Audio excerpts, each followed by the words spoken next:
First of all, how am I going to respond? I think many of us just react. We just jump into it without necessarily taking the time to step out, assess it, and then respond appropriately. But I've witnessed you a number of times. You were so calm. I think you may not have noticed this too. When we used to have conversations a lot when you were back in Nigeria, I also would notice this about you. A question is thrown or something is said, you take a pause, and then you say, I may not say it exactly, but I think you like say using this expression. I'm going to tell you. There's a way you guys say it in German. I'm not going to tell you something. Like, I'm going to tell you something. There's a way you say it.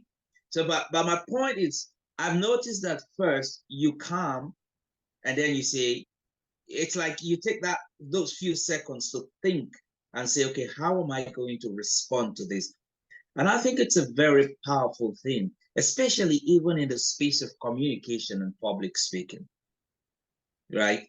Well, yeah, well, what happens is that a lot of people don't listen. A lot of people are just waiting for somebody to keep quiet so that they can say what they want to say. Exactly. um, but when you're really listening to an individual, there should be a pause at the end to make sure that the individual has finished sharing what they're sharing, to allow for to be able to respond appropriately.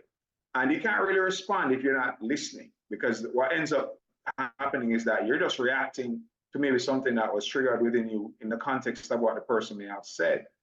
And just going back to finishing the first piece of the second part of your question, in terms of Okay. the persuasiveness that you were referring to, in terms of what is it that gives that strength Yeah. to be able to continue to persist in light of what seems like there's a no. What gives you that, Thomas Edison, 9,999 times to keep trying the light bulb?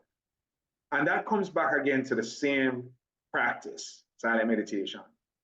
That practice allows for you to tap into the beatitudes of the Spirit, what are described by Jesus the Christ in the Sermon on the Mount, and talks about certain qualities. Strength is one of those, and peace is one of those. Joy, those strength to do anything comes from the Spirit.